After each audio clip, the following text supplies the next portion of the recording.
Hey everybody, Alex from SeemsGoodMagic.com here, and we are doing another Hour of Devastation Amonkhet Intermediate Swiss Draft League. If you enjoy the content, please like and subscribe. We've got Ambuscade, we have Unquenchable Thirst, we have Firebrand Archer, and Kenra Eternal, and a Ceradon, and a Sandblast. So some pretty good picks in here. I do have a hunch now that blue-red is the best archetype in the format, which makes slight edge towards Unquenchable Thirst over Ambuscade, but Ambuscade is a pretty excellent removal spell, so it's a little more difficult. It's not too difficult to get deserts, which does make Unquenchable Thirst quite good. Ambuscade's definitely a better removal spell, but this works better in the archetype that I think is the most powerful in the format. But I think we'll still open it up with the Ambuscade. See where we go from there. So now we have Farm to Market, which is a removal spell I like, but we have Sand Strangler too, which is a pretty excellent card. Oketra's Avenger, which is an excellent 2-drop, but I think we give edge to Sand Strangler here. A 3/3 that kills something, quite strong. There's also another Sandblast in here, and the River Hoopu. I looked it up. Dictionary.com is my friend. We'll take the Sand Strangler. Okay. So what do we have now? We have Sidewinder Naga, Gilded Ceradon, Devotee of Strength, Bloodwater Entity. I love that card. Unquenchable Thirst. Again. So Thorn Moloch. If we want to move towards blue-red, I'd probably just take the Bloodwater Entity. This card is pretty awesome, actually. Could just take it here. It's probably the best card, honestly. Passing a couple Unquenchable Thirsts. I do like Devotee of Strength. I like the Sidewinder Naga. I think we'll take the Entity, though. I do think this card is actually the strongest one. It's a strong effect. Deceptively strong, even though it doesn't go to your hand. So now we can take the Archer. Attempt to make it work. There's also a desert in here. And an Eternal. Both the Eternal and the Archer are good for the archetype, but I actually do think Archer's better. That's actually tough. I still think Archer's better, but Eternal is very good too. Afflict is pretty nice. That's interesting. I'm going to take the Archer here, though. So now there's a Scrapper, which is good. I'm going to take it over the Tragic Lesson and the Ceradon and the Defiant Kenra. Scrapper wins games. Pretty excellent card. So now there's Thorn Moloch, which is great for the archetype as well. Consigned to Oblivion, which is kind of an important card for the archetype, actually. I'm pretty tempted to take it. Just the consign effect, like the unsummons, your Winds of Rebuke. It's actually essential for this deck to succeed if you want to tempo out your opponent. So I'm pretty tempted to take it over the Thorn Moloch and the Tragic Lesson. I think, especially since last time I tried to build this deck, I didn't get one bounce spell. So why don't we get a bounce spell this time? So we can take the Rivulet. It's just a desert. It's not a great one for us, but it works for our Sand Strangler, so we can take it. Actually, I guess we just take the Desert of the Fervent then. It makes way more sense. I didn't see that right away. It's also Wall of Forgotten Pharaohs and Traveler's Amulet in here, and a Defiant Kenra, I guess, but we'll take the Desert. So now we can take the Thorn Moloch and be happy enough. Nothing else insanely good in here. I like the Shefet Dunes a lot.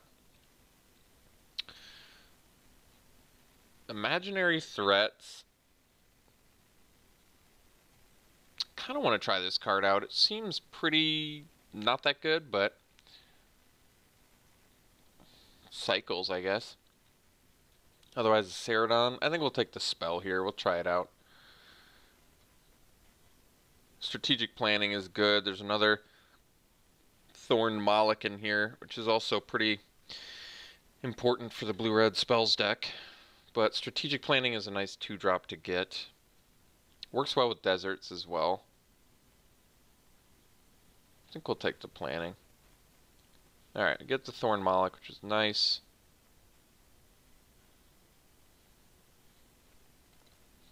Getting Spellweaver Eternal back is absolutely a gift. So we'll let them have these. This is already shaping up to be a pretty nice blue-red deck. Basically, we need some spell support, but we're getting there. We're getting there. We have like a lot of the premium stuff. I think the Eternal, the Archer, the Mollix, and the Bloodwater Entity are all very premium. We have a bounce effect. I'm willing to try imaginary threats, especially if we're... I mean, this seems like it could be a card that's right for this deck. Is Adorned Pouncer worth anything? Probably not as my guess, but I mean, you never know. It's got double strike, I guess. 18 cents. All of 18 cents. So now, we probably take Burning Fist Minotaur. It's definitely a premium 2-drop, taking it over Desert. Nothing good in blue. Nothing else good in red. Actually, the Frontline Devastator is good too. But we're going to take the Minotaur. This card's excellent. Good way to kill people. Heb the Eternal. I've been meaning to try this card. It's so good. 5 mana 4/6. Afflict 3. That already is crazy good. Otherwise, there's Thorn Moloch, Aerial Guide, Countervailing Winds. Countervailing Winds is good for this archetype, especially with strategic planning. You can actually, you know, get people pretty good with it, but we got to take Neheb. This card's great. Very strong card. So we can take Kindled Fury. It's a spell. Not a particularly exciting one. Double Merciless Eternal. That's kind of crazy. Riverwinder. I mean, Kindled Fury is definitely going to be good. I guess it's a little bit redundant with Thorn Moloch, but 4 power first strike's good. It's good with the Scrapper. I guess it's good with the Archer and the Eternal. Yeah, we'd probably take it. It's a pretty important spell. It's a 1-mana spell for us. Otherwise, I'd take a Survivor's Encampment to help fuel the Sand Strangler, but I'm a bit concerned we're not going to get enough spells, so I think I am going to take the Kindled Fury here. It's a bit unexciting here. We have a Riverwinder and a Proven Combatant and a Devastator. I guess it's the Devastator. So, we're not seeing any on-color spells. Not really seeing much for spells in general. I mean, there's a Doomfall in here, but it's just surprising. So we could take the Crash Through, probably take the Tragic Lesson, I guess. I mean, this triggers Prowess, of which we have 3, but I think we'll take the Tragic Lesson. I like getting the card draw for decks like this. Otherwise, there's a Dunes of the Dead, I guess, which does... Well, never mind. Doesn't really work for anything here. So another Thorn Moloch. There is a Dagger of the Worthy, which is technically a spell for the Archer, the Thorn Molochs, and all that. Actually, this is what we've been waiting for this on Summit a long time. So we're going to take that over planning Thorn Molochs, Reedstalker, and Dagger. Actual tempo card. Riddle Form. Well, there we go. That's like a A+ card for what we're trying to do. Granted, we actually need some serious... We need a lot more spells. But... Or non-creature spells, I should say. There's also this Endless Sands, which I played against recently and was fairly impressed with, but Riddle Form is nice. So Cunning Survivor, what do we have for cycle or discard? We have Burning Fist Minotaur, which is pretty good synergy with it, actually. Recurable. And then we have... nothing else? Well, Proven Combatant's pretty mediocre, too, so I guess we'll take the Survivor. Could take the Wheeled Devastator. I guess that's fine. Get the Thorn Moloch here or a Dunes of the Dead. Well, Dunes of the Dead is going to be a colorless land for us. We're a bit color intensive. I guess you can play all the Thorn Molochs. If we're not able to turn on Sand Strangler, I don't think it's that big of a deal. Passing all this for people. Passing all this for people. So we're close to a deck. We have 2 tempo cards. We have like no removal though. We have Kindled Fury Combat Trick. Alright. Crash Through probably makes the deck with all this prowess. It's not even bad with like Devastator. Second to last pick. Alright. So our deck doesn't look bad actually, but I would like to upgrade some things. Basically dump creatures we don't need. Like, looks like Sand Strangler, oddly enough, probably is not going to make the deck. We're just currently have 15 creatures if you include the Riddle Form, which I think we should. So we're looking for good burn spells here, if possible, or just good spells in general. Probably want the Labyrinth Guardian. Could take the Harsh Mentor. I like that Labyrinth Guardian comes back. There's also Vizier Tumbling Sands. We're going to take one of the 2-drops here, though. There's also Floodwaters, I guess, which is a spell, but... yeah, that is an actual point. Do I need spells that bad, or I should just take the Floodwaters? It's possible. Labyrinth Guardian's good just because it's a 2-drop. I don't really want to play the Cunning Survivor just because it's got Burning Fist Minotaur synergy. I'm trying to think how often this comes up. I feel like having a 2/3 that comes back is more valuable than that triggered ability.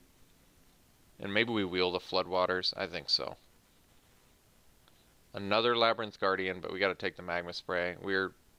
We need these spells so bad. I'm going to take it over Entangler and Guardian and Shimmer Scale Drake.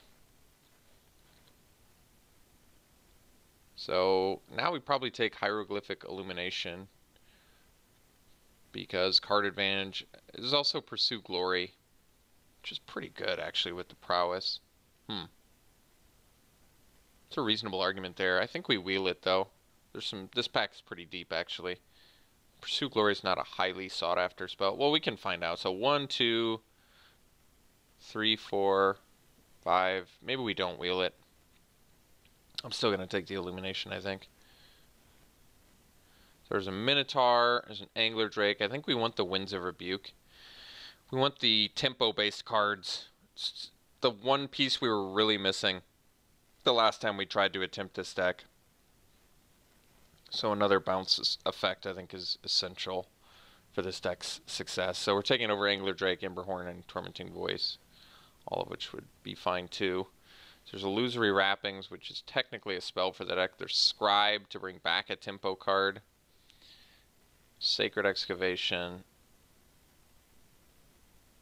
Wrappings is pretty good removal with our prowess, actually. It's at least not bad. Triggers our Riddle form as well. I guess we take it. So Skirmisher is a 2-drop creature we probably play. Brute Strength's gotta be good for us. It's a spell. Works great with Prowess and First Strike. Taking over Floodwaters. Alright, get the Floodwaters now or the Entangler. I think we probably want the well, yeah, Reducer Rubble's pretty not that good. I guess you can do some stuff with Rubble, but I don't really like it. Floodwaters is okay. We're going to keep the curve low, though, so we can play 16 lands. And Entangler is a great beater, so it makes sense to me. Probably going to end up cutting our weakest creatures, which I assume... I don't know. We'll figure it out. I guess Sand Strangler's probably not going to make the cut. So as of now, I'm thinking of cutting the Cunning Survivor, a Sand Strangler, maybe the Crash Through as my one spell that I would be willing to cut. Alright, we'll take the Floodwaters now. It might actually make the deck. I don't know yet. So if I were to cut these 3, still need 4 more cuts. We have 16 creatures if you include Riddle form, which I guess we can. So maybe Imaginary Threats is the last. I kind of wanted to try this out, though. I'm going to take the foil land here. I like foils. This is tough. Probably have to just cut our weakest creatures, which might be... I actually don't know. Might be like our Skirmisher. I could see that. I don't like cutting 2-drops, but we need to make room for all the spells. Cancel seems pretty good here. I don't know if it makes the deck or not. We can figure it out. I mean, we're kind of in a good spot here where we can really help decide our cuts. Alright, Tormenting Voice is possibly good enough for the deck too. Like, having all this card draw is actually pretty good. Because it allows us to really, like, lower our creature count and still be just fine. Take a rare, I guess. Last pick, Hyena Pack. Alright. So we have to cut some creatures, and I don't exactly know what those creatures are as of yet. But we have 15 of each, so 16 creatures technically, so probably can cut like a skirmisher. And then, would I rather run a Tormenting Voice or a Strategic Planning? This basically just cycles, whereas this, well, this sort of cycles too, doesn't it? I don't know which one of these I like more. I get to look at top 3 to take 1, or discard a card I probably don't need to draw 2. That's tough. I actually don't know. Or Tragic Lesson. I like this one because it's instant speed. That's got to have a slight edge. Same with Imaginary Threats too. This one's very strange.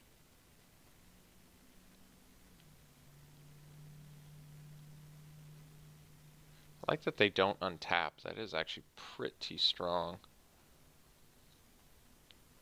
So technically we have 15 creatures now, including the Riddle form. We probably only need like 13. We could probably cut 2 spells. So maybe the Floodwaters, even though it's decent. Maybe the Floodwaters and the Cancel. I kind of don't mind running Cancel.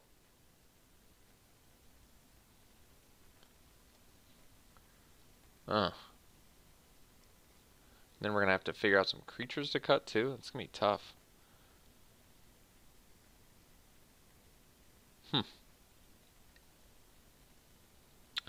kind of feeling cutting these two. Floodwaters and Threats. And then I have to cut, what, 3 creatures? That's going to be difficult. And that brings me down to 12 creatures total, even if you include Riddle form. Jeez. That's not that many creatures. But the whole point of decks like this is we draw a lot of cards and we can trigger. I mean, we have a lot of card draw. We have Tormenting Voice, Planning, and Tragic Lesson and Illumination. So we have 4 card draw. I probably cut like the... well, Strategic Planning might be better with the Bloodwater Entity. Because it fuels your graveyard. I honestly don't know which one I like more. I think I like Planning more than Tormenting Voice, though. I don't exactly know. And then I'm down to 12, so I really should just cut 2 creatures and be at 13 creatures. Okay. So probably like a Devastator and a Moloch, I guess, are my weakest. I kind of want to, you kind of need to keep all your 2 drops. So we could cut these 2, have 13 creatures including Riddle form, 12 non-creature spells. This is a tough deck to design, to be honest. But our curve is fantastic. Our removal is not optimal, but it's like certainly good enough. Okay. Don't need the black, so we'll probably just do 8/8, I guess. So blue-red tempo. Did I finally make a decent one? I mean, the fact that I at least have bounce spells this time around makes me feel a little bit better. We only got 1. I mean, the premium cards that we got for this archetype are the Unsummon, the Winds of Rebuke, the Consign, the Archer. I'm trying to think of the spells that are like made for this deck. Riddle form, Eternal, Thorn Moloch, Entity. And that's about it. So we got a good amount. And I think we're on the right track with this deck, but something does seem a bit off. I can't quite put my finger on it. It's odd playing a deck with our numbers so skewed like this. But this is kind of how you have to make the spells deck work, so it's complicated. But I think this is ultimately probably the optimal build for us. Actually, yeah, let's not forget that. We still want to run the desert, even if we're not doing the Sand Strangler. So I guess we'll try this. Blue-red tempo. We'll see you round 1.